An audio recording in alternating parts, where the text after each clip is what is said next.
The first group of Afrikaners granted refugee status under President Donald Trump's administration has arrived in the United States, marking the start of a contentious resettlement program. The initiative has drawn sharp criticism from the South African government, which rejects claims of racial discrimination against Afrikaners. To explore the repercussions of this development on U.S.-South Africa relations, we're joined in the studio by Wits Professor Loren Landau, an expert on migration. Hi, Prof. Thanks for your time. It's a pleasure.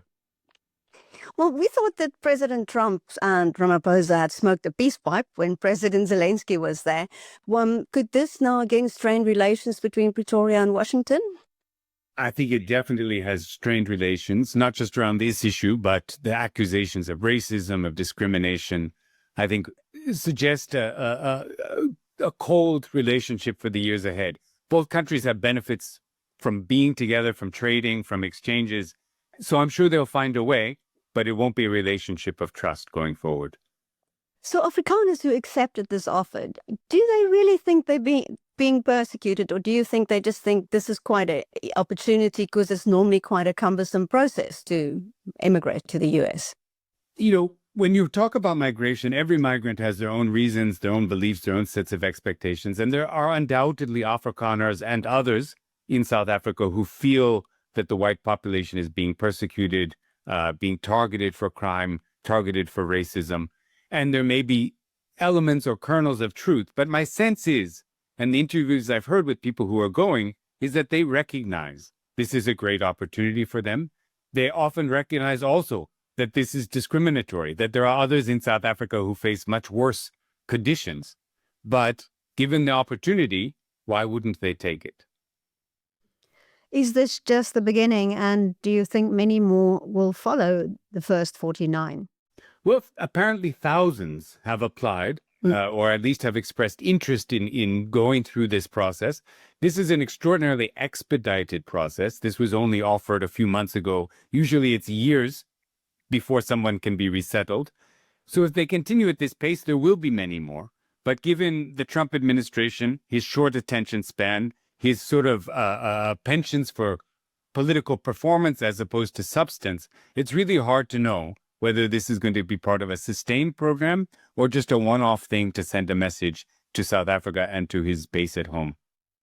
Well, how should the South African government perceive this message? How do you think Ramaphosa should respond? I don't know. I'm not an expert on sort of international diplomacy, and I think even the experts on diplomacy don't really know how to deal with Donald Trump and his administration. I suspect there's very little to be gained by continually protesting. This is a move that is essentially about domestic politics for Donald Trump, about sending a message to his base that he is the savior of white Christianity globally. He doesn't really care what is happening in South Africa. The evidence of what is happening in South Africa is available to him, and he's chosen to ignore it. So, yes, South Africa has to register its objections. South Africa has to make its case, but fighting that indefinitely really will take us nowhere. Well, when I looked at social media, some of your comments that you made that, some of these Afrikaners know they're not being persecuted, drew a bit of flack. So what is your response to people who say, well, you have to say that?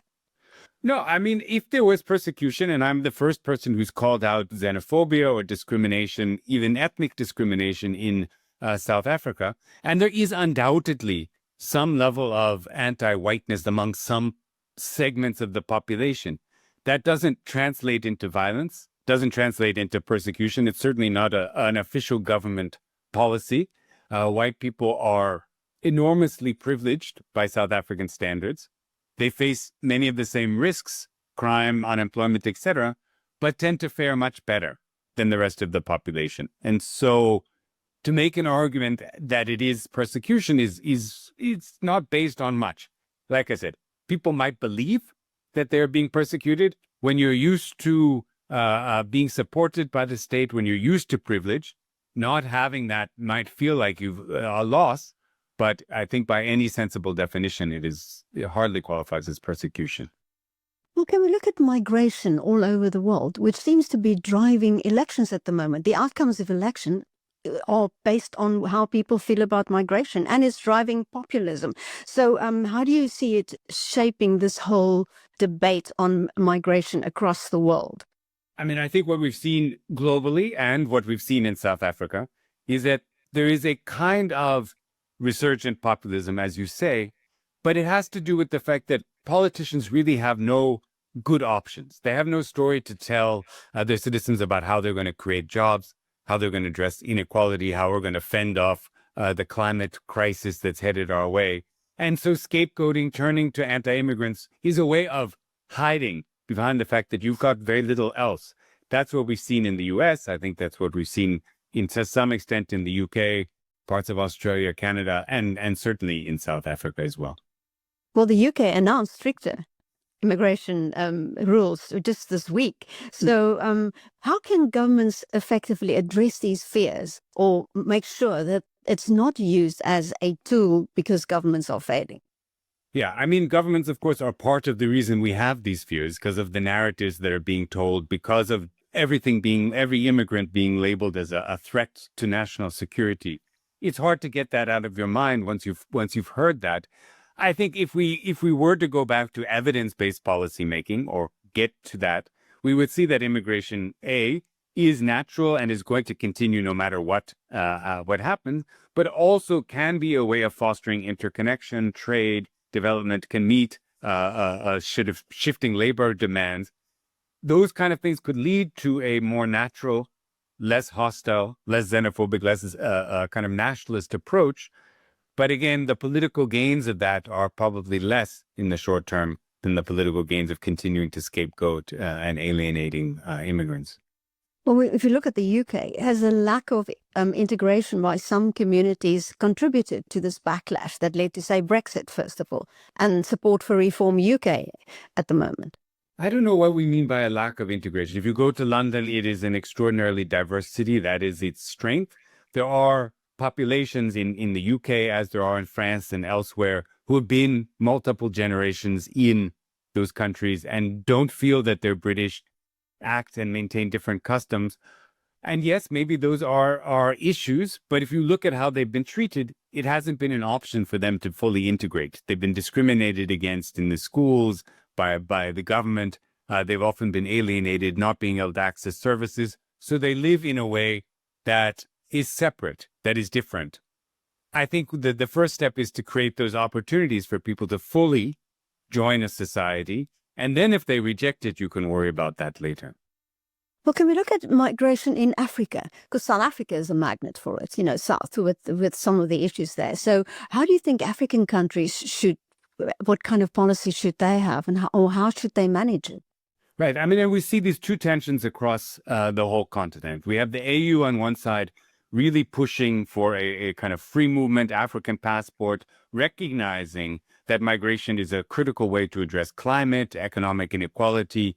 It is often a way to address the artificiality of colonial borders, allowing people to work with their kin, to work with people across those borders. But we also see that kind of rising security narrative where the war on terror, the war on immigration, populist politics, all of this is really saying, no, we need to protect our citizens first.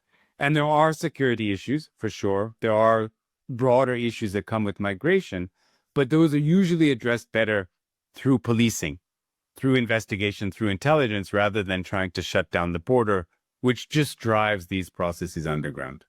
Yeah, because it's happening in South Africa as well, where politicians go to the border and watch people swim across the Zambezi. So in South Africa in particular, how can that be addressed?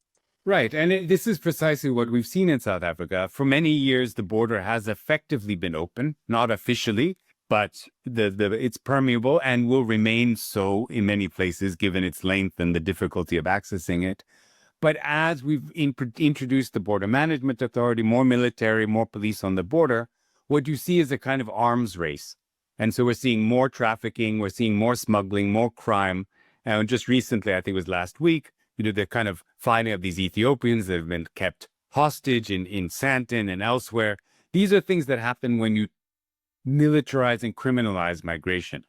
People have been coming in and out of South Africa for generations, from Eswatini, from Mozambique, from Zimbabwe. And mostly they come in, they work, they go home. It's peaceful, it's easy. And that is really where South Africa would benefit. But from that kind of policy, but politically, that's not viable at this moment. So what is the right policy for migration, do you think? I think South Africans need to feel that they are in control. This is what we see around the world, that the border is not loose, that there are regulations. But I think the real issue about addressing migration in South Africa is to address other issues: inequality, unemployment, crime. That's why people are frustrated with migration, even if migration has almost nothing to do with those issues. And so until we're starting to address those issues, people are likely to feel anxious about immigration no matter what we do. Professor Landau, thanks so much for speaking to us. It's a pleasure.